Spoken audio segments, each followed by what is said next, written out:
We will be recording this, as I mentioned just before we started, and it should be posted onto the IDRF website by next week.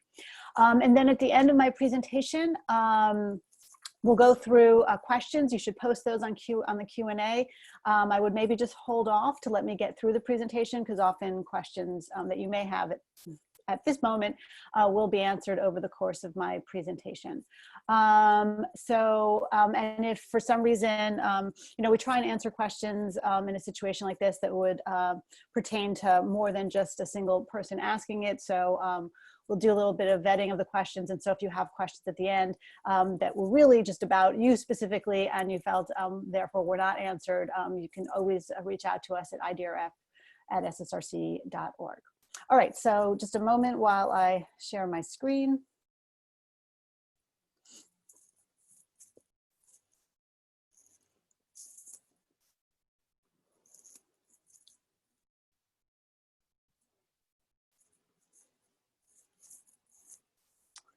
Okay, so so I can see it as well.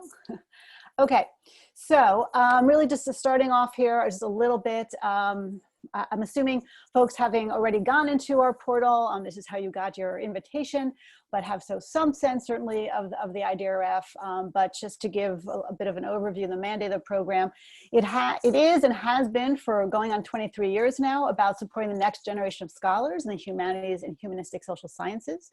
It is really designed to support research that advances two kinds of knowledge. On the one hand, non-US, right? So knowledge about non-US cultures and societies, hence the international part of that title. But also, and this has been the case for a while, but we're being much more explicit about this, is supporting work on US Indigenous cultures and societies. And for no matter what, whether you're working on non-US or US Indigenous, it's for work grounded in site-specific research, whether that's fieldwork, archival, manuscript, data collection, interviews, again, really just trying to capture the range of disciplinary methods, and that's certainly not an exhaustive list of methods that we have supported. As I said, we've been around for a long time. We have funded, happily, a lot of dissertation projects to date, and when we say research spanning the globe, it's not just a bumper sticker. Truly, we will send you anywhere. Places the State Department won't send you, places that indeed other fellowship programs won't send you.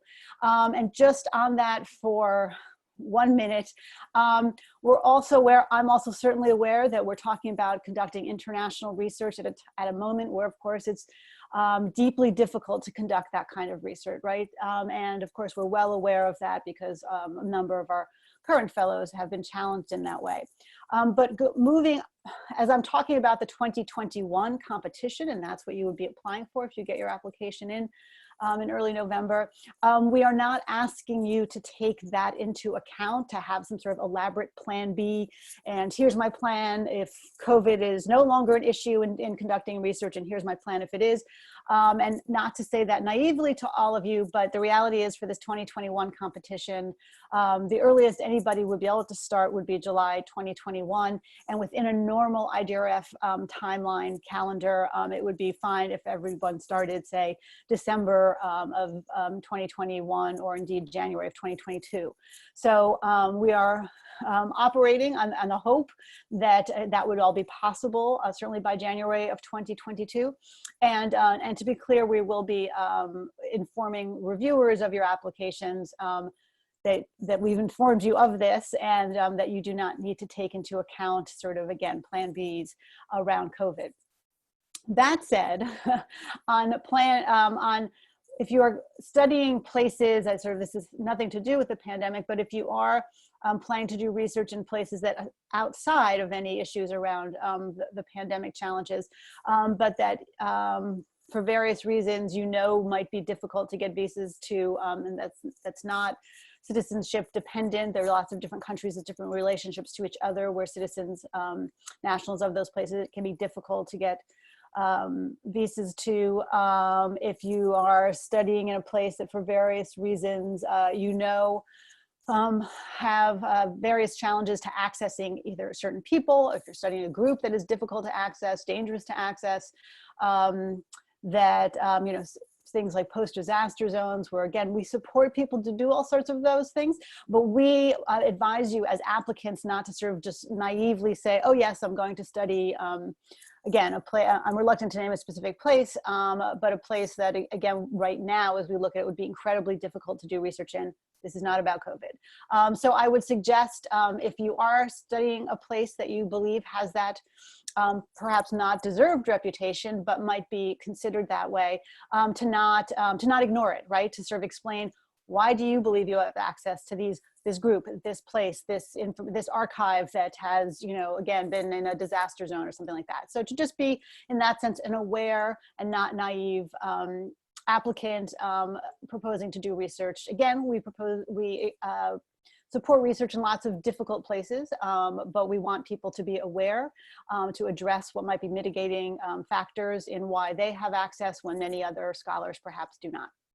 So just to put that out there, just when I mentioned that we're not asking you to address COVID, of course, it brings up other things that might be barriers to you conducting the kinds of research that you want to conduct.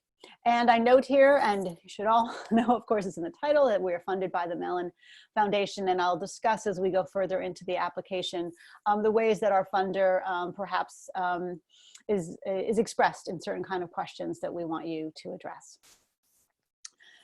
So then a bit more here on eligibility. Oops, goodness, I've lost my screen. Perhaps you haven't, but I have. Sorry, just having some problem. So a bit more on basic eligibility. We are eligible to graduate students in the humanities and humanistic social sciences. You do not need to be a US citizen to be eligible for the fellowship. You need to be enrolled in a PhD program in the United States, right? So that's a key component of eligibility. The institution where you're pursuing your PhD is in the United States. You need to have completed PhD requirements. That is to say, you need to be ABD, all but dissertation, by the time the fellowship begins. So you do not need to be ABD now. You do not need to be ABD while you're applying, while you're waiting to hear from us. But by the time, quite honestly, before we give you any money, you need to be ABD, and we will be asking your advisor for a letter of confirmation that you are ABD. As I mentioned, you know, within a normal IDRF timeline, everybody would, in the 2021 cohort, would begin their fellowship by, say, December 31st, 2021. We'll give you January 1st, 2022. And so by that time, you would have to be ABD. So understanding that's over a year away. And then just to explain a little bit more, about eligibility and place and space, right? If you are working on a topic, on a non-US topic, however, that uses the US as a comparative case, so the US is one case, that's fine. And we would support your research on this larger topic that uses a non-US site as one case, possibly one case among many, but certainly one of two. And then if you're second or third or fourth or whatever, is about the US, that's something we'll support, as it's noted here, for those working on US Indigenous topics that we both recognize and honor sovereignty treaties, but beyond that, because sovereignty treaties were very short-lived relationship for Indigenous groups vis-a-vis the US government, that we will fund research on native lands and other spaces that are within US jurisdiction. But if you are not working on a US Indigenous topic, you must be working on a non-US topic, right? And you therefore require international site-specific research. Okay, so as I said, if you are working on that non-US international topic and the US is a comparative case, okay, but the other cases, if you will, must be non-US topics. There may be, and I'll go into some detail about this, there may be people working on non-US topics that would require, or at least would benefit from, some US-based sources. And I'll talk about that in a moment. So making a distinction here between people working on a non-US topic that might benefit from some US-based research. Those are different things, but at base, either you're working on a US Indigenous topic or you are working on a non-US topic, right? And again, if you're in doubt, right, about where you fit in all this, and well, it's comparative, but this is how much comparative it is, or there's 3 cases or something like that, you know, email us. And indeed, as I always say to folks, you know, email us before you put in all the work for the application. Okay, so a couple of brass tacks about the 2021 competition.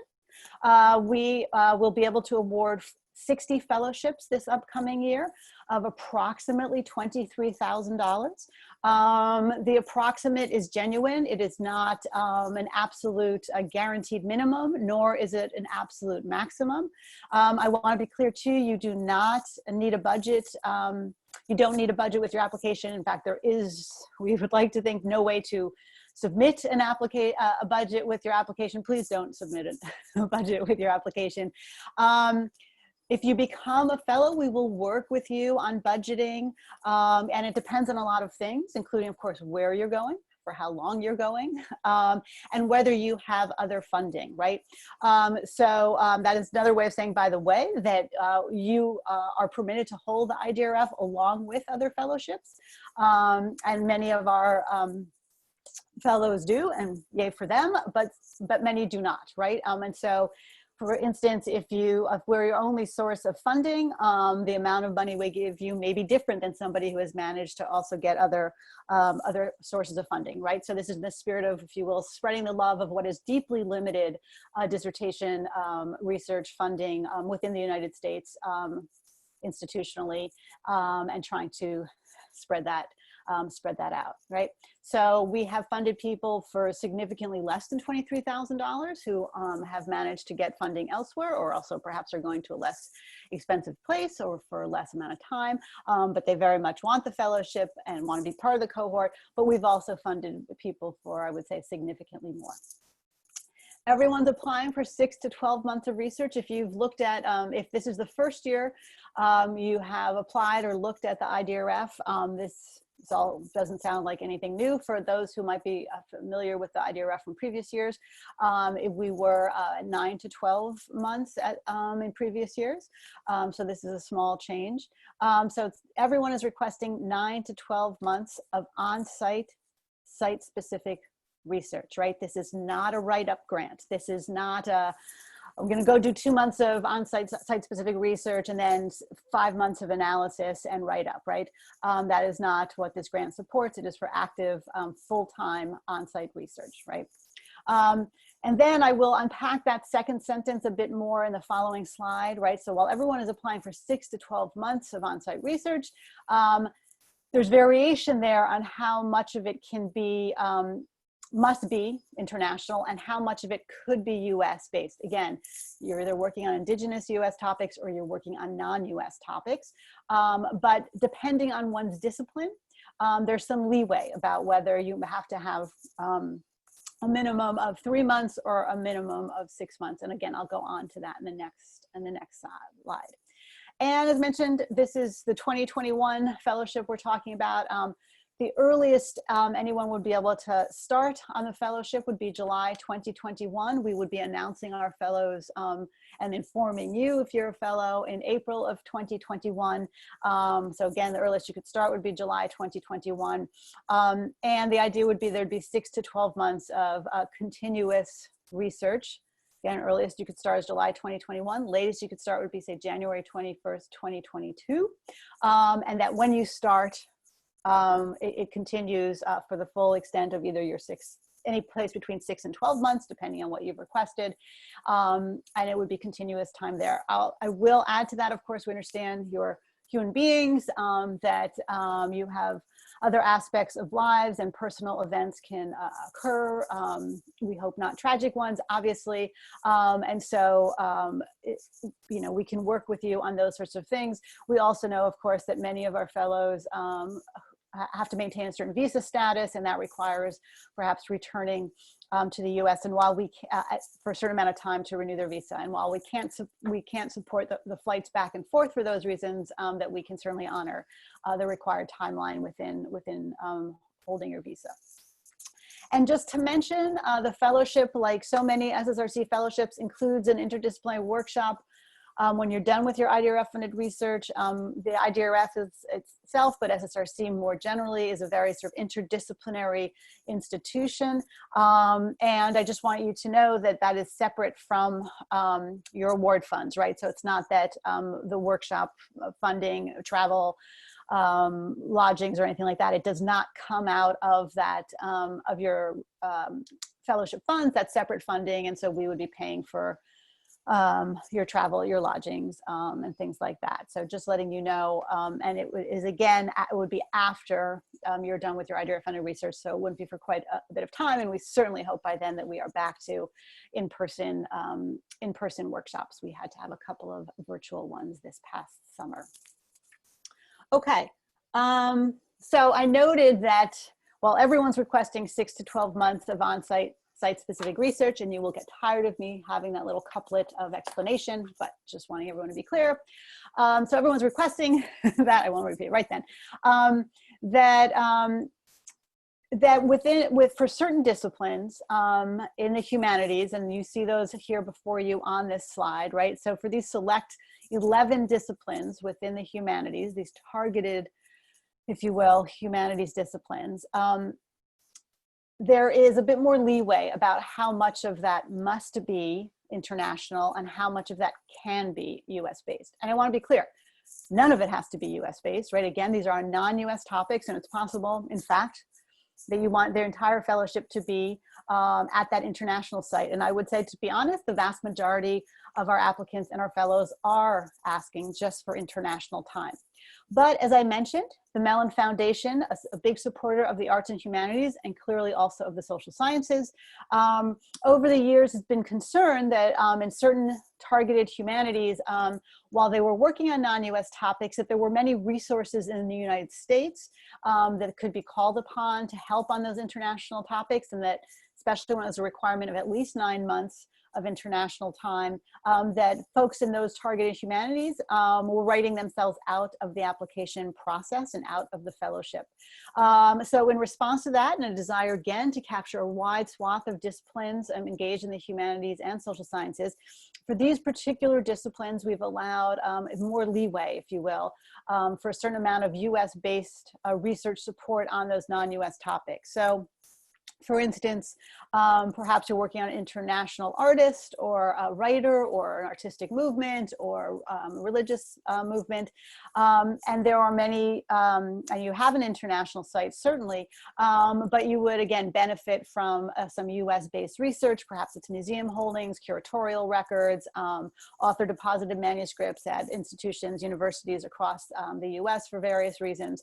And so if you're in one of these humanities disciplines that you see in front of you here, you might request, I hate phrasing it this way, but as little as 3 months of international on-site research for that international topic, and the rest, perhaps it's 3 months, it's 4 months, it's 5 months, whatever, could be US-based. It still has to be site-specific. It still has to be on-site, right? So for none of this is this research that could be done anywhere. This is not about supporting research that could be done anywhere. It is no matter what, whether it's US supporting your international research or at your international site. But for, again, these specific humanities disciplines, there is a greater leeway in how much of that could be potentially US-based research. I suppose this is in distinction to most other disciplines that, the other disciplines that we by and large get applications from.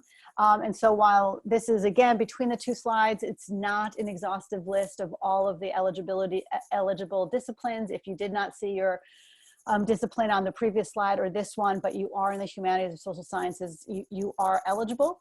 But between the two slides, it's probably about 75 to 80% of the disciplines that we get applications from. And this is an acknowledgement. We do get a significant number and percentage of applications from anthropology and history, frankly, all of the ones you see before you, as well as all the ones you saw in the previous slide. So if you are from these disciplines, or honestly, if you're just not from any of the disciplines on the previous slide, you must have your international topic must be supported by at least 6 months of international on-site research. So perhaps you're applying for 6 months of research, you're an historian, and all 6 months of that then would need to be at your international site. Perhaps you're in anthropology or political science, you're requesting 12 months. At least 6 months of that would have to be at your international site, and 6 months, again, could be in the US, does not have to be in the US, probably won't be in the US, but it still would have to be on-site, site-specific, right? So that's the distinction there. It's really just a matter of how much leeway there is if you are applying for US-based research, right, for your international topic. And then just a little bit about what we don't support. This is not about professional conference participation, and I'll actually explain that a little bit more, right? This is not about the disciplinary, professional disciplinary conferences that tend to happen annually across this country in any case. So, you know, all those ones that end in A for association, right? This is not about attending the AHA, MLA, CAA, APSA, all of those, right? And many others that I've left out, right? So this is not to attend, present your work. We won't support you to go network, things like that, even if that, you know, is part of your professional development on your own. I will say, of course, there are moments or there are situations where attending a conference, not a disciplinary professional conference, but attending a conference might in fact be part of your research. That is to say, perhaps you're working on Latin American environmental movements, and there is a conference in Colombia on Latin American countries and activities in environmental movements. So attending a conference like that would be part of your research, right? Going and interviewing the people who are involved in these movements, hearing what the issues are. So that's the kind of thing that we might support in terms of it's a conference, but it's part of your actual research. And I think people understand the distinction between that kind of conference attendance and where you are presenting your work and your networking within your discipline. We don't support tuition remission, we don't pay for doctoral continuation fees. We want you to be a student in good standing in your department, and indeed will, you know, make sure that you are. But we're fine if you end up sort of taking a leave so that you can avoid paying doctoral continuation fees. I mean, I don't say this necessarily to the deans and provosts of institutions, but that's for you to work out. But we will not pay tuition, nor will we pay for doctoral continuation fees. As you can probably tell from what I've said previously, this is, you know, really conceived of as sort of, this is really conceived as significant continuous time at a specific site or numerous sites. This is not to support short research trips between your home institution and your international site. So it's not like, oh, I'll go my international site for 2 weeks, come back, discuss, debrief with my advisor or my dissertation committee, and go back for a couple of more weeks, right? And again, acknowledging people's lives and having to have some breaks from your international site is rather different than thinking these are about short research trips that you are continuously going back and forth at. That's not something we support. We do not pay for transcription, so especially anthropologists, we know this often affects you, but to us, transcription is part of the work of doctoral training, and so it's not something we will fund you for. Additional research in a country already funded for significant dissertation research time. So there's a little bit more to be said about this than just reading the sentence out loud to you. First of all, our concern here is specifically about post-ABD funding you have received. If you got pre-ABD funding, if you got pre-dissertation, summer funding, if you've done foreign language study, if you've held a FLAS, if you've had all this kind of stuff, that's not our concern, right? What we're talking about is post-ABD. if you have received support for your dissertation topic, right, and it is, and I'll use the vague term, significant, measured in either time or money, right, we will not re-up you for research at the same place. So maybe you've gotten funding for 8 months and it was $17,000 of funding to go to Nepal, but gosh, you really need more time and money to spend in Nepal. We would not be, the IDRF, you would not be eligible to apply to go to that same place. Our sense, I mean, it's the same sort of spirit. Our sense is you've had your IDRF equivalent, you've had your funding to go to that place for your dissertation research, and we're not, as I said, sort of re-upping you for that space. A couple of caveats here. You might have gotten some funding and you don't know if that qualifies as significant, both in time and money. So reach out to us and tell us sort of where you went, how much money you got for it, and we'll get back to you and let you know whether you're eligible or not, right? The other thing to keep in mind, right, is perhaps you conducted that research and you've had all the funding in terms of the IDRF lens on it that we think should be supported for Nepal, but you have a multi-sited topic, right? And so in addition to doing research in Nepal, you also need to do research in Korea. Obviously, it's the same topic. It's your dissertation topic, right? We don't want you to change that up for our purposes.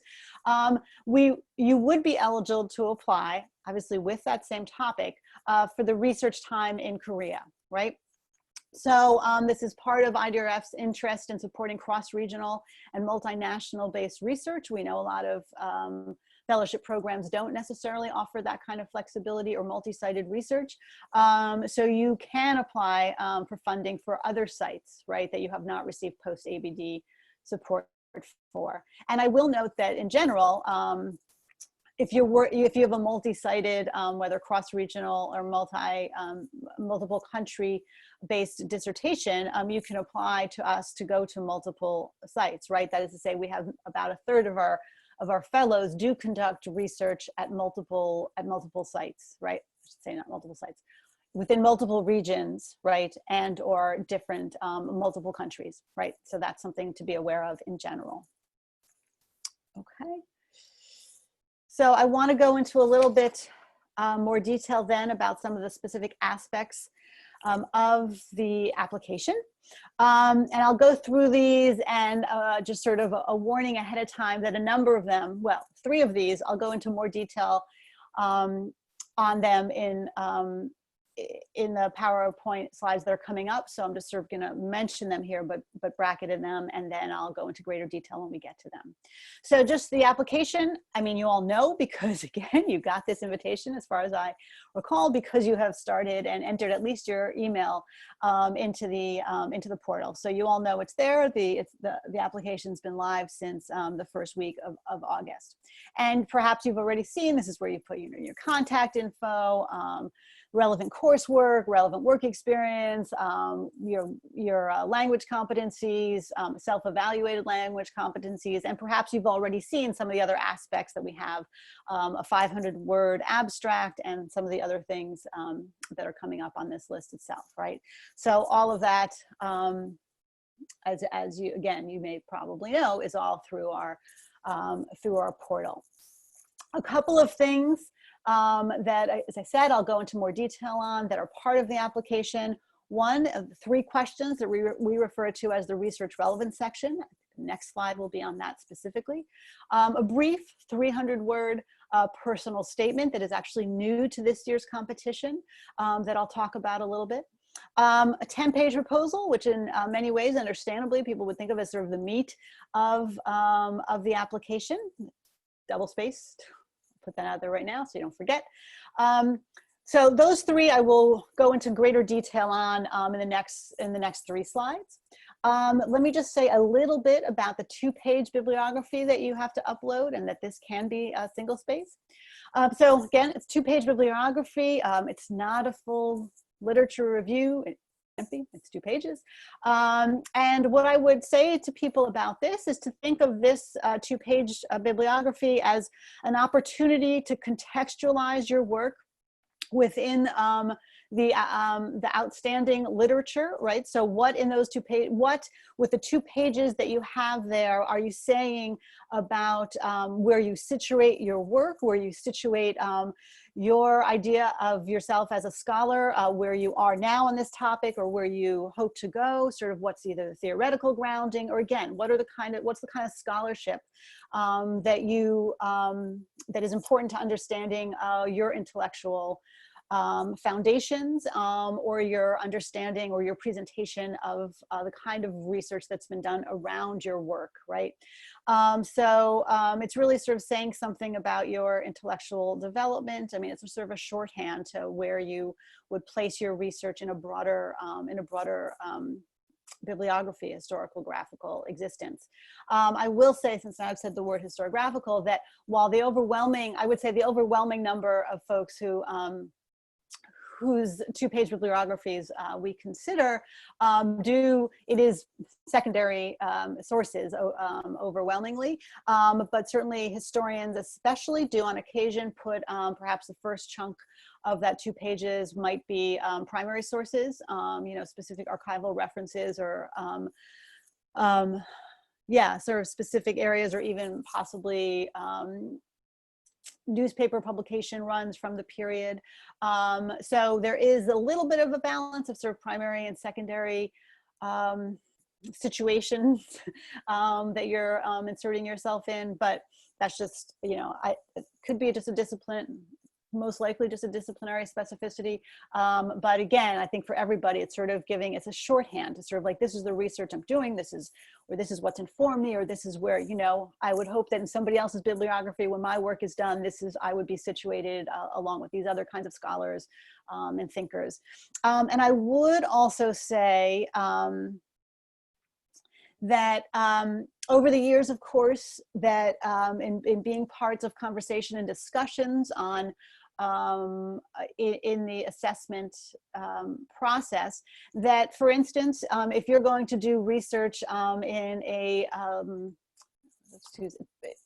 that if all of your literature only cites English language scholarship by U.S. academics on university presses, that those might all be fantastic citations and deeply relevant and important, but you are also conveying something about your mindset and especially your sort of your intellectual positioning about the kind of the scholarship that is actually coming out of the countries or countries you're working on, right? So what I was going to say is, if you work on, say, Mexico, and all of the literature you cite is US-based, English language, academic presses and or sort of academic press adjacent, then you're sending the message that even though you are going and you're asking for support to be deeply engaged at a site in Latin America, that in fact there's no academic work or work on your topic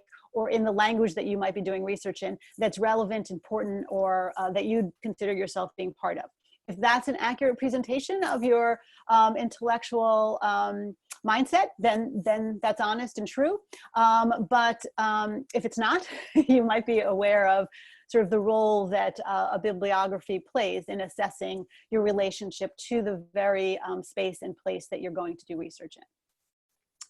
And then a little bit here about language evaluations, as is noted, if they're necessary. Language evaluations, nobody needs a language evaluation for English, right? And nobody, and you do not need a language evaluation if you're going to do research in your native language. And on the application form itself, and again, perhaps you've all already looked at this, it will ask you for a certain self-evaluation, sort of what the language is, where you've learned it, how you've learned it, how many years you've studied it. And there are a variety of ways that people convey that it is their native language, including writing native language. And so that can all be made clear in your application itself. But if you're planning to conduct research in a language that is not English and is not your native language, we recommend highly that you get a language evaluation for it, right? The preference would be, it would be a language instructor at your university. It doesn't matter if you haven't taken that language at that university, right? And we can tell you, having looked at thousands and thousands of applications and having worked with different universities, that it's perfectly reasonable, normal, part of why they exist, for language faculty to conduct evaluations for graduate students applying for grants, even if those folks have not taken the language with them personally or at the university in general, right? So, so that's not an issue. We are not interested in seeing the language evaluation that's your departmental exam. You know, most people have to take a couple of language exams within your department. So that's not what we're asking you to send us. This is not, should not be from your advisor unless your advisor happens to also be a language instructor at your institution. So again, the preference would be the language instructor at your university, right? If you are need an evaluation in a language that is not taught at your university, or is rarely taught at an institution in the United States, you should get in touch with us. We have, again, worked with a lot of people who are conducting language and, again, conducting research in languages that are not taught at their home institution, much less have taken it with them. As I said, that part's not the problem, or is not taught at all. And so be in touch with us, and we can, you know, I'm sure you can have some recommendations about how it is you've come to know this language, and who might be a good candidate to evaluate you, and we can work with you on that. There is a PDF of the language evaluation available on our website so that you have a sense of what that person's being asked to do. It's not a letter, it's really a form, and acknowledging that different kinds of research with different methodologies require different kind of competencies, right? So there's going to be sections that are about, like, you know, oral comprehension, speaking ability, reading, writing, and again, different depending on the kind of research you do. You don't need fluency in all of those. Potentially you don't need fluency in any of them. And so there's going to be a range from the assessment of, from a native, you know, as if they're a native speaker, to no usable competency, right? And I would say most people are somewhere in between. There's about 4 categories, I think, for each area. And then there's also sort of a free writing paragraph part for a language instructor. So you should take a look at that. I mean, this is the sort of thing you will enter in the information, contact information for your language evaluator, and that will be an automated form that they, you know, fill out and send back to us. So you can take a look at that. And if you are planning to continue, if you're currently working in a language, but you're not, you know, again, you might not be leaving for your research for over a year, you know, you can both convey to the language evaluator, but also could be a sentence in 10-page proposal about how you're continuing to do this research. And so your competency, we assume, would increase, and that this is something you're committed to doing for conducting that research in that language, and you will continue your study of it. All right, so that's just sort of the layout. As I said, I'm going to move on to these 3 following specific things: research relevance section first, then just very briefly on the personal statement, and then I'll spend a little bit of time explaining aspects, or really just sort of giving general tips, advice about the 10-page proposal. The research relevance section is 3 questions that you have to answer. As you can see, they're quite brief, right? The first 2 are 250-word maximum, and the third is 300. So I'm going to just go through these a little bit, but then I'm also going to mention part of the role that they play in the assessment process, and by way of explaining that, we'll say a little bit more about IDRF's assessment sort of protocols, right? So the first question here is really a question about where you sit within your discipline and how your research and your topic connects to, I guess, in many ways, the standard methods and approaches within your discipline. And chances are, certainly by the time you've got a good draft of your 10-page proposal and have had conversations with, no doubt, your advisor on this sort of thing, you know, it will be not so difficult to sort of think about and explain in 250 words just where your research sits vis-a-vis the norms of your discipline, right? There are people in interdisciplinary programs, the same answer, right? You're in a disciplinary program and engages with a bunch of them. Great. The second question is a bit more of a step back from the specificity of your discipline. And again, those who are in interdisciplinary programs, same sort of thing, like lucky you. You can instantly make a claim to the extent that other disciplines, the other disciplinary approaches, concepts, and debates inform your research, right? But I would say to others, and to be honest, the vast majority of our applicants are from a single discipline. But part of what we are asking you to do here, right, is to think outside the confines of your disciplinary training so far, right? I would bet that all of you already read out of your discipline, right? That you're working on a topic. Again, say perhaps you're in sociology, but you're working on a topic that has also been written about perhaps from an anthropological or historical or religious perspective. Or you're working in a place and space, but you want to know about the history and the historical context of that period, right? It's, perhaps you're an anthropologist and you're working on indigenous groups in Latin America. Have there been histories of those things? So you're probably all reading outside of your discipline on things that are connected, again, either via theme or region or time frame, right? So think about the ways that those things that you have read have informed, have given you insights into other ways to approach your topic, have enriched you as a scholar, have made you a more nuanced thinker, a whole range of things like that. And if you haven't done that reading yet, I would recommend, you know, the next few weeks to start to think about those things, right? All of you are at US-based institutions with doctoral programs. So I would say, even in these challenging times, and even in the first, for some schools, those classes have just started, for others it's a month in, that you can write to faculty in other departments who work on something connected to what your topic is, and say, like, what are the top 3 books you would recommend I read on this from your discipline?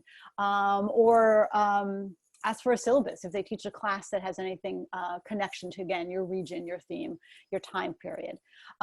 So obviously part of what we're sending you as a message here is that we are interested in scholars who are not so disciplinary focused that they can't imagine that another discipline or another methodology or another approach could inform them in any way. And again, I can't imagine it's any of you out there considering this, but but that's sort of what we're gauging about, sort of what kind, are you open as a scholar to learning from other methods, right? We're not trying to get you to give up your discipline in any way. So that's the second question.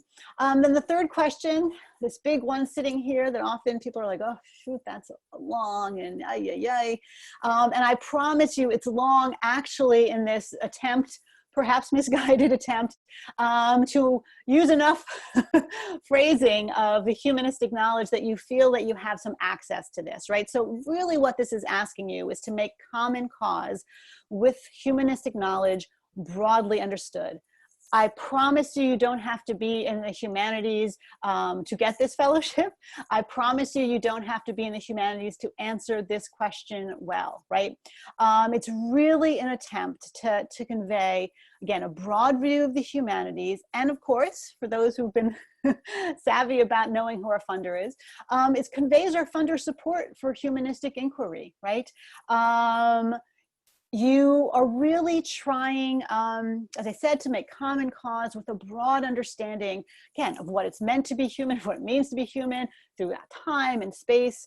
And while this is no doubt a sort of intellectual hoop that we're asking you to jump through, something in the end, graduate school would make you familiar with, sort of hoping, if you think about this as liberating, as opposed to, oh my goodness, I don't want to get this wrong, that this gives you a greater opportunity, right, to sort of express the broader importance, right, of your work, right, and to give you an opportunity to take this intellectual step back. It's not just about your discipline. It's not even just about sort of the contours of other ways that academia touches, other academic subjects may touch on your topic, but it's really to take a step back from the specifics of those things and ask you, what are the broader implications of this research, right? What's important about this?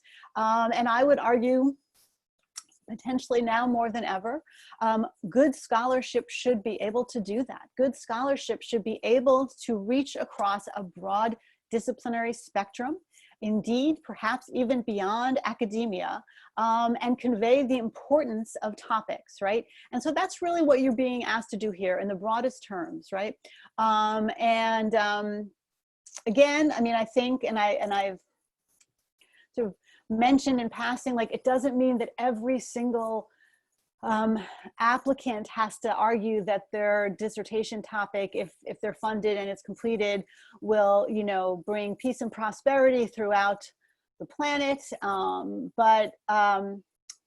Yeah, I mean, if it does that, you should mention it, but that you are a scholar who's open, who understands the broader implications of their work, and are thinking in a much larger intellectual vein than simply, I'm working on this to get my dissertation done, right? We're looking for scholars who are open to a broad range of methods, but also to the broader impacts of what good scholarship can do. So I mentioned that I wanted to also say the role that research relevance questions, it's not just the research relevance, but that they play within application assessment. So IDRF has a 3-tier review process. We sort of have 3.5 actually. First, we have one internally. Those you see, the 3 of us you see on your screen, as well as our colleague Elsa Ransom, who's not here. So first, after we get all the applications, we make sure they're all eligible, that you are applying for 6 to 12 months, that it is on-site research, that it's international or US Indigenous, that you haven't had funding to go to this place for a significant amount of time, all those things.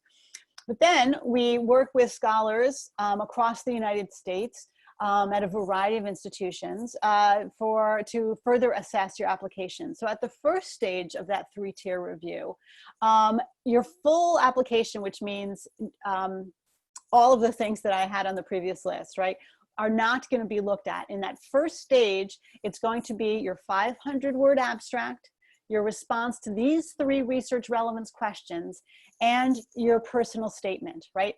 Your name won't be on it, your institution won't be on it, right? It will just be, I guess you could say, those 3 components, bearing in mind that this particular component has 3 parts to it, right?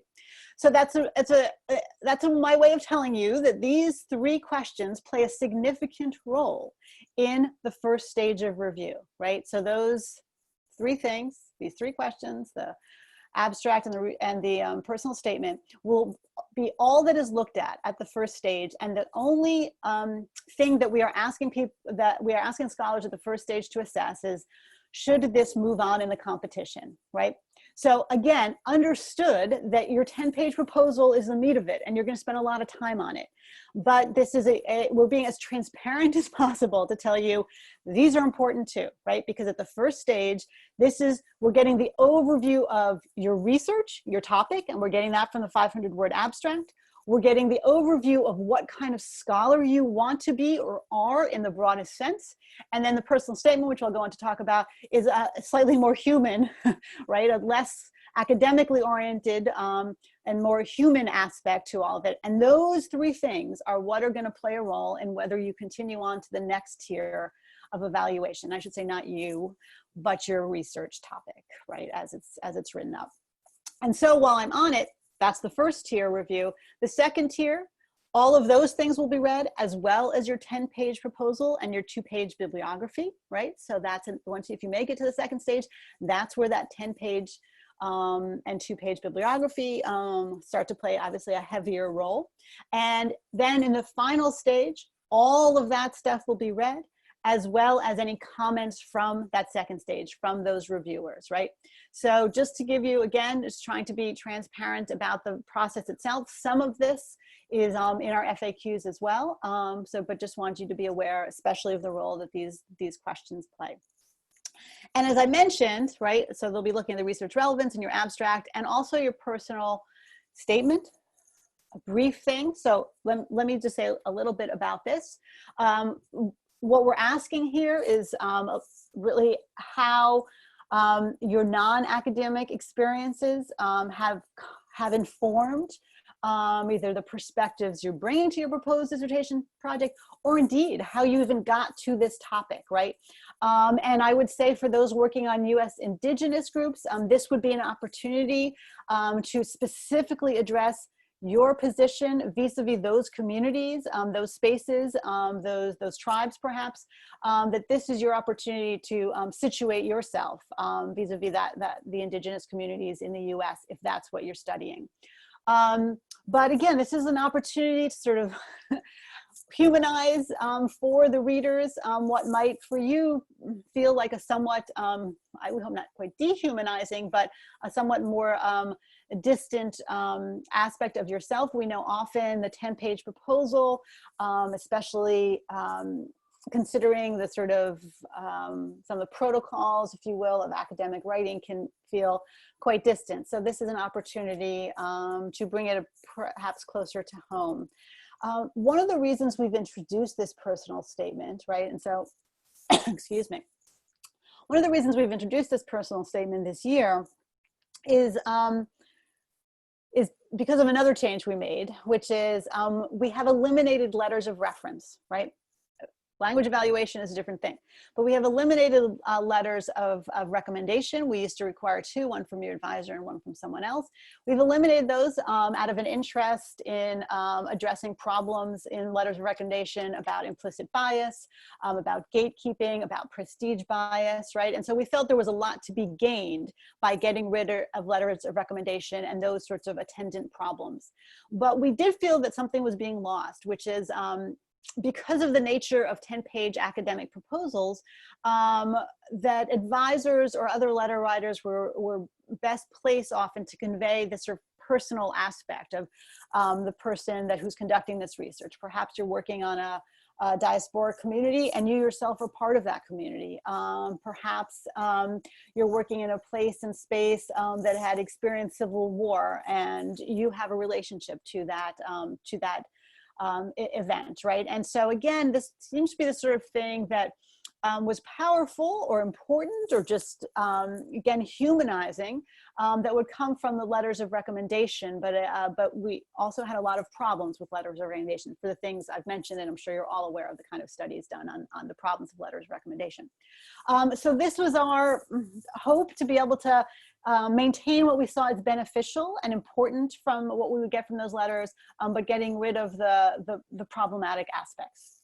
So perhaps letting you know this has given you some sort of further insight into how you might approach this personal statement, right? So those are those other aspects of the application.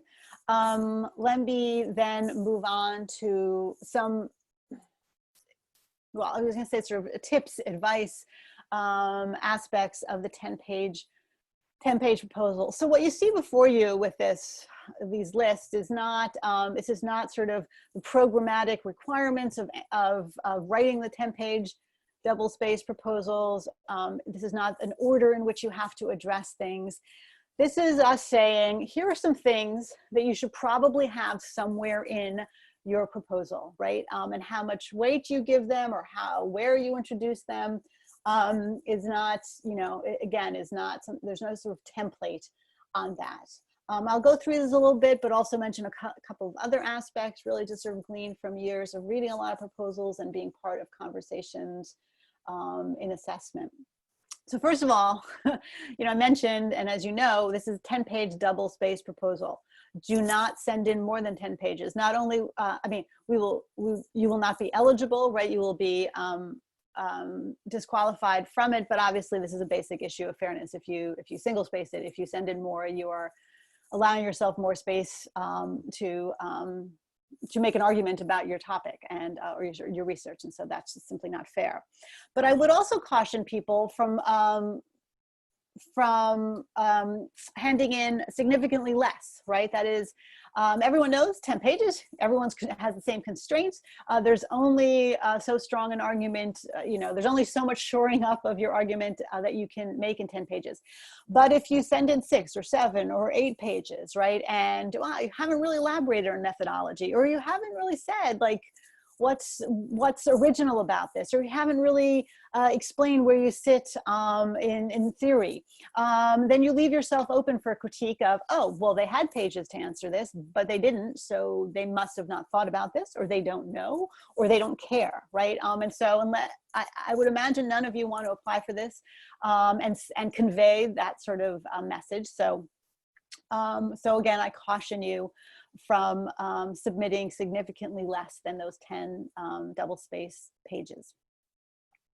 A couple of things here, right? So one of the things I've noted is, you know, somewhere in this, and I would probably say close to the beginning, you want an explicit statement of your thesis, right?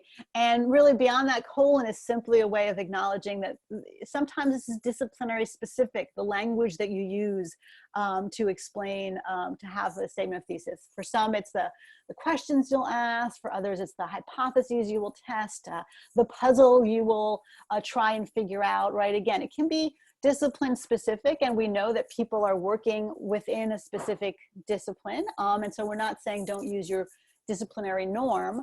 But I would also mention to people that, as I've mentioned already, that there will be people outside your discipline reading it. So just think about, you know, how you're phrasing things. You also, of course, you know, dissertation work needs to be original. And so, you know, you want to spend time on explaining sort of what's novel about this, what is original, what is yours in all of this. I often say to folks, look, you know, it's a 10-page proposal that you really want to take advantage, especially of your opening and even of your first page, to really grab the reader and take them along with you in your thought process, right? To be aware of an audience here. I can assure you that while we have fantastic, we have fantastic reviewers, a huge number of reviewers who work for us over the course of a competition. And I can also assure you that they're not doing it for the big bucks, because we don't give them bucks, right? They're doing this because they're deeply interested to know what the next generation of scholars across the humanities and social sciences are doing. And so they're rooting for you, right? That is, they're doing this because they want to read your stuff. They're not going to be from your institution. They will, and also will not be from your discipline, region, all of those things. So the point would be, you know, you want to grab them and you want to take them along with you. So I sometimes sort of phrase this as, you know, you want to really have an opportunity here to open strong. And stay strong, right? And that you want to be really clear, right? I mean, I would say clarity is one of the most important aspects of a good proposal, is really a key aspect of a good proposal. What makes this important, what makes this original and yours, right? And so while you will go on, as a sort of second bullet point notes, you will go on to talk about the relevance of your research within your discipline to the works of others that you depend on, that you're building on, that you're working with. I would caution you against doing that in that first page, right? And, you know, especially those who, you know, we know there are many theorists who are going to be important across lots of different disciplines. And again, you will probably go on to address that and to situate your work theoretically. But you don't want someone getting to the bottom of the first page and thinking, oh gosh, yeah, Foucault is really, really interesting and he is super smart. Or wow, that Bourdieu is so important, right? Okay, absolutely. You know, those are some important folks there. And you may rely on their theoretical underpinnings fantastically. But at the end of the first page, do you want to be building up Foucault and Bourdieu's brand more, which by the way, they probably don't need your help on? Or do you want somebody left thinking like, oh, this research on this topic is important, right? And to maintain sort of that feeling about it. And then you continue. And of course you're relying on the works of others. And I would say that that's something to think of in general, like when you're thinking about audience, right? That you will go on to talk about the works of others for sure. But really, really not in that, I would say, in that first page. And while I'm mentioning audience, I just want to say, I know I've just said it like 4 sentences ago, thinking about the fact that you will be read by people within your discipline and outside your discipline, within your region of research and outside of it. And people related in different ways to your theme, right? So, you know, don't use a term that a scholar of a different discipline is going to have to Google, right? And I would say over the years, we've seen a couple of times a term that's clearly so important to someone's topic in the title that they never explain, right? And I don't mean a term that you can assume most academics across the social sciences and humanities would know in some capacity. I mean a term that's very, very specific to their topic, right? So a little sort of reader servicing on this. Don't use something that a scholar of another discipline, or frankly, even just outside your advisor or your dissertation committee would have to Google. And also thinking about audience, I think to think about tone a little bit, right? That is, you know, this is a specific genre, right? A 10-page proposal. It's not, you know, it's not a final draft of anything. It's something that's going to evolve over time, and probably your abstract and your first paragraph of this is something that's going to have multiple lives that eventually you might use. If you turn a dissertation into a book, and this would be part of it even, or, you know, when you're explaining your work to a huge range of people at conferences or on job talks or all sorts of things, right? So this is an evolving thing, the way you're thinking about and presenting your work to an educated, scholarly group. And so the tone of that is also something to keep in mind, right? It's sort of a combination of humility and boast, right? You want to clearly present yourself as capable, as trained, as competent, but not arrogant, right? And by the way, I would say that's the same tone you need in job talks. So that's something to work on in life for all of us.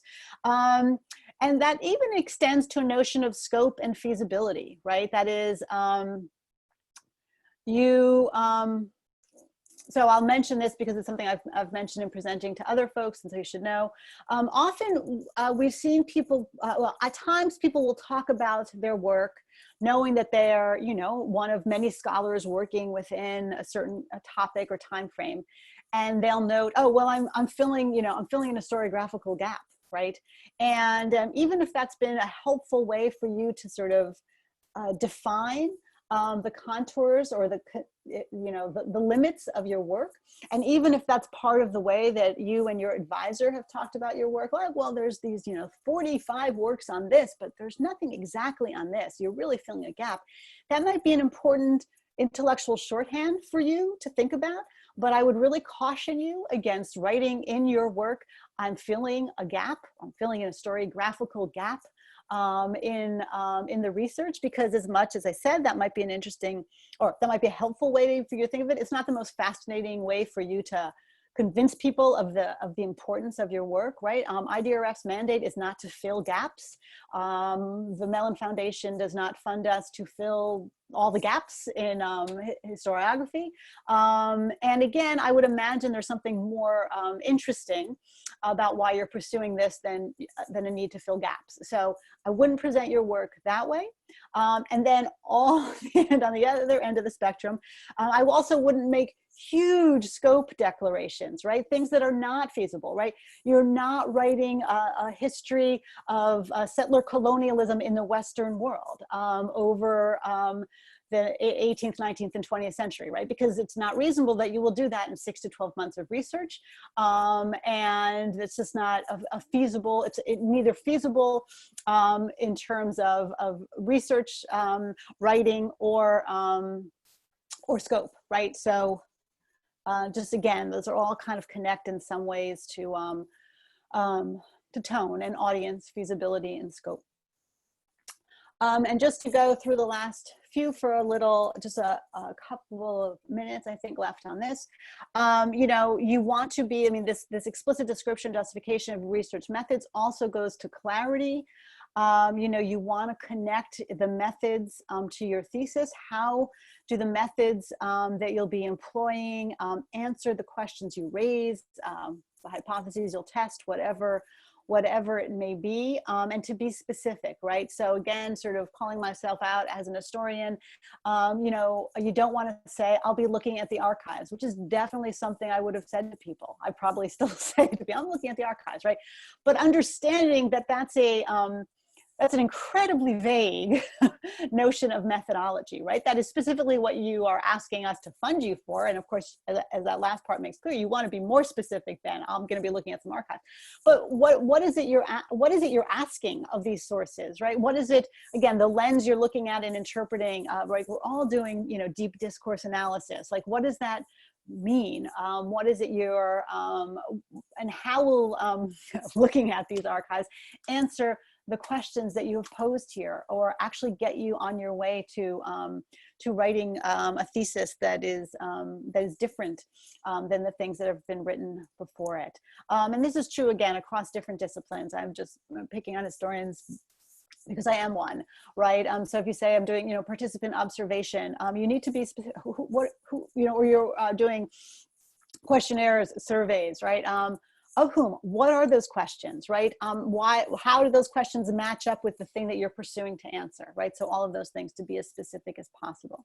If you've done some preliminary research, that can often be a little easier to answer. And it's also how it connects to that final point, right? So that you've seen some of this stuff, or you've interviewed some people, or you have a sense of the organizations that you're going to have, you know, participant observation of, so that sometimes it's easier to sort of answer those aspects of it. But if you haven't, and obviously many people would have had a very difficult time doing summer pre-dissertation work this past summer. So do what you can, right, in terms of where you sit now, right? I mean, if it is archival, you can go, you can look at the index holdings on almost, you know, on a significant number of archives, not all of them for sure. If you're planning to connect to different organizations, interviewing people, you know, sort of how many, who, how long might those each take? What kind of questions will you be asking them? That sort of thing. And at some point, even though in the application, again, many of you may have seen this already, there's going to be pull downs of like, where are you planning to go and for how long?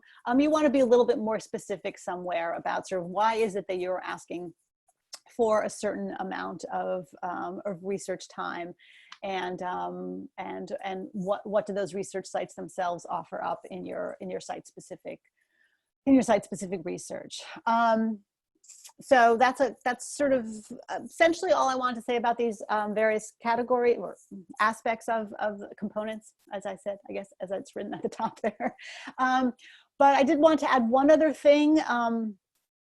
So, you know, but one, don't let the need for a certain scholarly approach, which you do need a scholarly approach, but for the need for scholarly language entirely, you know, take the passion out of your interests here. You know, there's a reason you want to go do this and that you want to spend 6 to 12 months in another part of the world. And you want some of that passion to come through, right? So again, think about the works you've read on areas that you don't necessarily know, and you can sort of tell when that kind of, again, it's good, it's understandable, it's competent, it's scholarly, it's deeply academically engaged, but passion still has a role to play in conveying to the reader the importance, even the driving necessity to do this work. And so I just urge you, again, I suppose it's a tone audience thing, and it's a hard thing to try and not let,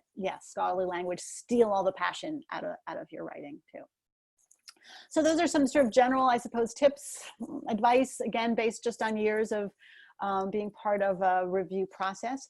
A couple of things to keep in mind, though luckily this will take just a few minutes because those first 3 things are all the same thing. I'm just really trying to hit home on a couple of issues, right? So I've already mentioned it's a multi-tier review process. That's honestly another way of saying reviewers provide a wide range of disciplinary and regional perspectives. Have someone other than your advisor read it, right? Of course, you want to write in clear, intelligible prose. You know, the warning about avoiding jargon can be difficult because it's really hard to recognize jargon once you're comfortable using it. You know, every discipline has their jargon, and the problem is you don't know it's jargon once you're deep into the discipline because that's just how we talk. Or again, not only every discipline has it, every profession has it. So not just have someone other than your advisor read it, have someone outside of your discipline read it, right? I would really recommend that. You know, adhering to guidelines, taking the selection criteria seriously, all the sort of things I mentioned. The 10 pages double space, single space if it's this, 300 words if it's this, all of those all of those guidelines certainly, but what I've mentioned about our assessment process, about the selection criteria, everything from that you need to be, this needs to be original work and those sorts of things. And again, some of this is also available on our website. And I can always, of course, end with a hope and the exhortation that you will apply before the deadline, as I've been noting to people. November 4th, anyone know? It's the day after Election Day, right? So I just can't imagine that you're going to want to focus on this the day after Election Day, no matter what happens. So I can't imagine you're going to want to focus on it on Election Day. So this is, we actually usually historically have it do the Tuesday, the first Tuesday of November. It's a general election year, so we put that off a day. But really, I urge all of you to get it in before 9 p.m. Eastern time on November 4th. One, so that you can make sure to go vote, but also, if you mess up, right? That is, if you upload your 2-page proposal and you're like, oh no, I uploaded an older version that was double spaced and I realized it could be single spaced. If you get in touch with us at 9:01 p.m. on November 4th, we're not gonna be able to help you out, right? But if you do that on October 31st, we might be able to help you out, right? So just so you know, this is a hard deadline.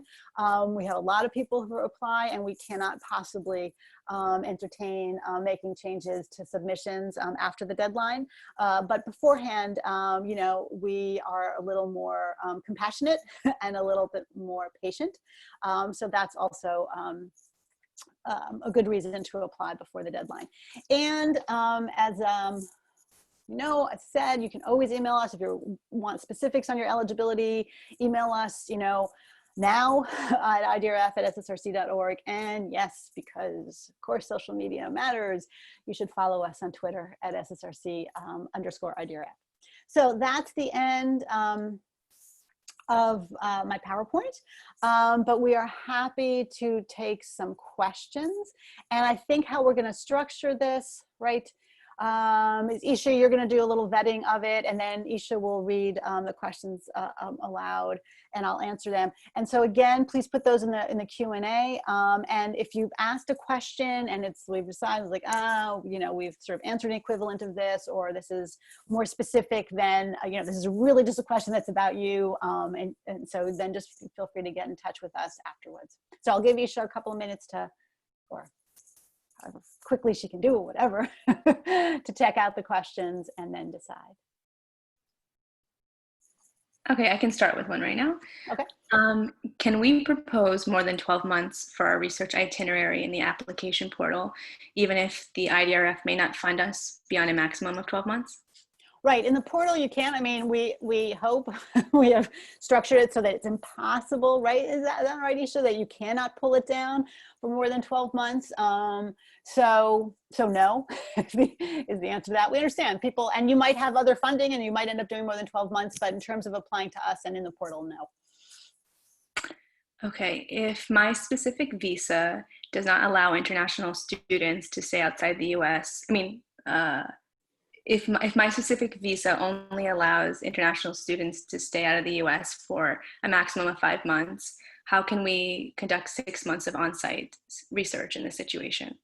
Right, so I mentioned that while we require continuous on-site research, that we understand people have visa constraints. And so if you have to come back after 5 months, while we can't necessarily support the flights back and forth, that we would allow you to take some time to make sure your visa is in good status, and then you would return to your international site. Okay. What if you got significant post-ABD funding for a country, but then because of COVID-19, your trip was cut short? Can you still apply for the IDRF to do research in this country? Potentially. So I think that's the sort of thing you'd want to be more specific with us in an individual email. The question is whether that funding group said, okay, no, not only do you have to return to your home institution, which obviously a lot of institutions required, but also said, and we're ending it and you don't get the money. So that, the question for us is whether you've actually had that funds or if that funds remain, right? So like if you had 6 months of the 12 months that they gave you, and then they said, okay, but you have to cut it short, but that money is still there for you to use, then, you know, you've still had the equivalent, or you will have had the equivalent of it. But if that's not the situation, or it's more specific than that, you should be in touch with us. Are references in the proposal counted towards the 10 pages, or should they be put in the bibliography? Oh, so right, this is a question about sort of if you have citations within the 10-page proposal. Yeah, I mean, look, I would say, you know, I don't think you want a formal works cited page within that 10-page proposal, right? So these are both different documents, but obviously, you know, they're in dialogue with each other. If something is so important that you're gonna have that citation probably as a footnote or a parenthetic citation, depending, you know, on which, you know, if you use MLA, if you use Chicago Manual, that's up to you. But people certainly have citations within the 10 pages, you know, some of the most essential things to understanding the context of their work. Chances are those pieces would be in your full 2-page bibliography, but also your 2-page bibliography would no doubt also have others that you have not cited. Okay, can the language evaluator be a professor from a previously attended university abroad? Yeah, probably. I mean, again, it's a specific question. If you want to double check with us, like, this is my situation, I took it with this person, they're from somewhere else, go ahead and always, you know, if it makes you feel better, confirm with us, but that's certainly a situation we've dealt with. Okay. For those of us in interdisciplinary programs, is there a way in which we should work hard to demonstrate a particular disciplinary competency? No, I mean, I would say for those of you in interdisciplinary programs, you know, in many ways that, especially that second question, is going to be easier. And obviously, whatever disciplines you're calling upon, you want to be competent in. And so I think you just have to be, you know, thinking about what are the, you know, the methodologies that I am competent at, that I'm familiar with, and that's the argument everyone's making, no matter what kind of. So you shouldn't try and be like, well, I'm in this interdisciplinary program, but really, you know, anthropology is my thing, right? I mean, unless that's really the case. So it's not a matter of that you have to choose a discipline if you're in a interdisciplinary program. It's just, I actually think you have it laid out for you a little easier in some sense. Okay, to clarify, the bibliography should be a 2-page essay-style document, right? Rather than an annotated bibliography? I don't know what you mean by, so it's a 2-page straight-ahead bibliography. It's not annotated, but it's not a narrative form. It's not in prose. It's just, you know, alphabetical citation. Is it a problem to frame our contribution in terms of a disciplinary gap, as long as we make it clear how filling that disciplinary gap contributes to furthering both of these disciplines/subdisciplines? I mean, I want to be clear, you should do whatever you think is like honest and strongest argument you could make, right? So the stuff I said about, you know, filling an historiographical, or sorry, a gap, was just wanting you to think about the importance of your work, but you should present it however, you know, you want to, absolutely. So if that's the, you know, the most convincing or helpful way that you are thinking about your research, I'm not here to dissuade you of doing that. Okay. In the personal statement, how much information is too much if your project is deeply personal, for instance, been inspired by one's life experiences? So, I mean, I think, again, this is where you want to be, you know, this is your opportunity to be clear about that connection of your non-academic life and the way that your non-academic life has connected either to the fact that you're in a PhD program, or, you know, the challenges you've had to get to this program, or how you've landed at your topic, right? So without knowing specifics, I would say, you know, this is your opportunity to do that. Okay. How important is justification of case selection, more specifically for cross-national research? I mean, I think that's part of your, obviously, your 10-page proposal, and why, if you're doing a, you know, 2 or 3 comparative cases, like why those 2 or 3, and why not 2 other 3, right? That's part of the intellectual sort of, using like this marketing language, which is so not, but okay, there's 2 or 3, like sort of that's part of your package, right? Of like why those 2 are the most salient, or those 3, and what makes sense, right? Because certainly people familiar with the region or different parts of your thematic approach will say like, well, you know, why did he, she, or they choose those 3, right? So that's part of what you need to explain clearly to folks, I would say. Okay, do rejected proposals receive feedback? Potentially, right? So if you do not get the fellowship, we definitely urge you to be in touch with us for feedback. Since I said quite a bit about the levels of assessment, the reality is the folks who don't make it past that first review may not have really any significant written things to convey to you, but you know, you should definitely be in touch with us, because oftentimes we do have feedback and we are happy to provide it, and we know, you know, you are the person it would be the most helpful to. Okay, do I have to be in the US while applying for the grant? You do not, no. Okay, how many applications does the IDRF receive per year? We've been receiving the last few years just like a little under 1,000. I think last year was 934, 950, around there. Yeah. Okay, if we are applying to other grants and fellowships this fall, do we need to mention it until we get the funding? Yeah, so you'll see when you fill out the application that there'll be like a combination of things about your funding. So obviously, as I noted, one of the questions will be like, post ABD, what have you gotten? And what have you actually done? What are you applying for? And what have you gotten, right? So these are all different things. And so you want to be as clear as possible also about sort of whether they've been for research or for writing. But we know people are applying at the same time. And so there's actually a slot there to say when you might be hearing. You know, we've told you would hear from us in April of 2021. And most fellowship programs have a fairly standard timeline. I know some of those have been upset a little bit by COVID, but so that'll be one of the things we ask you. Yep. Okay, should non-English sources in the bibliography be translated into English? You know, people have done a variety of these things. So, I mean, certainly, you know, languages that use other alphabets, people have citations in other languages. So that's fine. Okay, do you advise we include foot/endnotes in our proposal? Yeah, people do. I mean, mostly footnotes, I would say. And footnotes can be 10-point font. I'm looking for you to confirm this for me, because I'm suddenly forgetting. As I recall, the proposal itself has to be 12-point times, but the footnote can be 10-point. So I would say most people either do footnotes or parenthetic citations. Yeah. Okay, can we reapply? You can reapply. Many people reapply. Many people who are unsuccessful are, you know, the first time reapply and are successful. So absolutely, if you know, caveat, if you remain eligible, of course. Okay, can you discuss how the research relevance section should relate to the 10-page project proposal? It seems there will be some overlap in discussion of disciplinary intervention and interdisciplinary influence.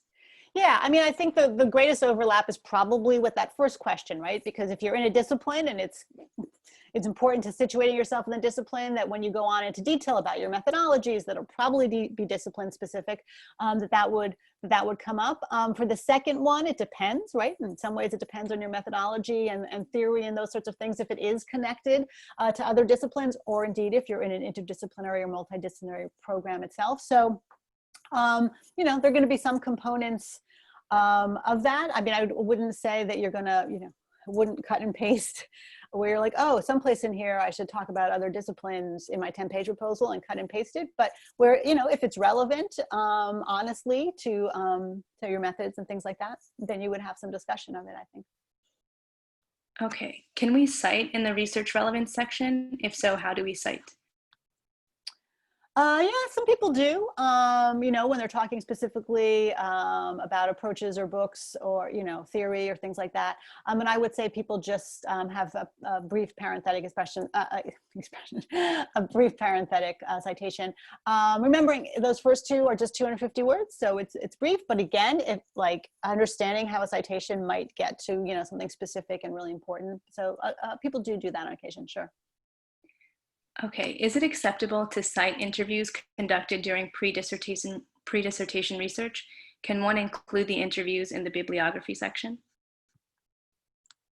So yeah, I'm pausing because the bibliography one is to me a little more complicated. But I would say certainly if you have done pre-dissertation research that has led you to, you know, to help form and change and alter some of your approach, and it's because you've conducted some of that, and so you know there's either richer veins to tap or areas that are not so rich. That seems relevant to the larger construction of your work and also what it is you're requesting or you're funding for. I'm wondering about having your own research in your bibliography. I can't say that I've read everybody's bibliography that's applied, but I don't know that I've seen that, so it seems a more appropriate place to talk about that would be in the 10-page proposal itself. Okay. If you're doing archival research in a foreign language that you read fluently but do not speak, are you still eligible? I mean, you're eligible, certainly. And again, I would urge you, if that's you think is going to be an issue, or to look at our language evaluation form, because it takes into account that different forms, different methodologies require different kind of competence. Of course, people who do archival research tend to have to be able to read things quite well, but if they're not conducting interviews, then they don't have to necessarily speak it as well. Or, you know, people are not writing surveys if they're doing archival research. So there's different levels of understanding of the kind of research you need to do and the competence you need. Okay, do we need IRB approval before the application? The IRB, I mean, I will say, and that's part of the SSRC in general, you know, we do not get involved in institutional review. Obviously, and in fact, if you become a fellow, that will be part of our contract with you, that you have appropriate institutional review board approval, working with human subjects. It's not something that we get involved in. Okay, I'm in the field of social work and social welfare. Will this be accepted? Yeah, if you're getting a PhD in social work, yep. Okay. Okay, the application portal only allows for a maximum of 5 research sites that we can enter. What if we plan to go to 6 research sites for our itinerary? Yeah, I mean, I think, I didn't remember actually that we had limited that. I think, you know, you certainly in the body of your, you know, there's 2 things. Here I am writing a note about that. So that we can look into whether we can expand that, which I thought we could actually, but not to bore you with administrative details. For the moment, I would say you could also add that to your 10-page proposal. You know, you would have some place where you talk about the different sites you're going to. So it's okay though. Okay, is there a substantial expectation of some generalizability of the research? In other words, if we study a specific international context, should we devote some time to explaining how the findings relate to the US or other contexts more generally? I don't think that, I mean, certainly within your 10-page proposal, that's not it. I mean, happily, in fact, the Mellon Foundation is a funder that it doesn't have to have policy implications or anything like that. And it's not a US-centric fellowship, so explaining the importance to the US is not necessary either. I mean, I think I'm guessing that the only place, you know, this line of thinking comes up would be answering that 3rd research relevance question, where we are asking you explicit to think about the broader implications of your work. That broader implications does not mean US implications by any stretch, but just in terms of, you know, the broader implications are really about that third question. Okay, just for clarification, you don't want us to talk about any academic preparation for the personal statement part? Can you repeat that? Just for clarification, you don't want us to talk about any academic preparation for the personal statement? I mean, it's not a matter of not talking about any academic preparation. I mean, certainly, you know, your academic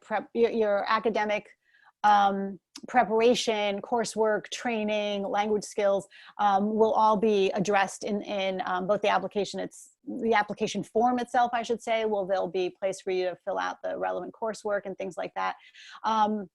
And if there's something about the specific, sort of intellectual route you have traveled, where you took a particular course and this prompted something, it's sort of whatever the story you're telling us about your connection to your work. And for some people that might be academic, but I guess what we've underscored in that is the personal part, right? So that's just what we're trying to convey. Okay, can we include figures in the 10-page proposal? Figures, data, information, graphs, charts. Yeah, sure. Things that are, if it's relevant to your work, sure. We are a place that's deeply supportive of qualitative research, but we are aware that quantitative research can be important too. It might be something you want to convey. Okay, do you require any specific format, MLA, Chicago? We don't, no. Obviously you want to choose one and stick with it like any good scholar, but we don't require you to use one or the other. Okay, well, we're at 4:30 now. I know there's more questions, but if I didn't get to it, you can always email us at idrf@ssrc.org. Okay, all right, well, thank you all very much. Hope this was helpful. As I mentioned, we're recording it and we'll put it up, we hope, next week. And good luck with your applications and all the best to all of you. Bye. Bye.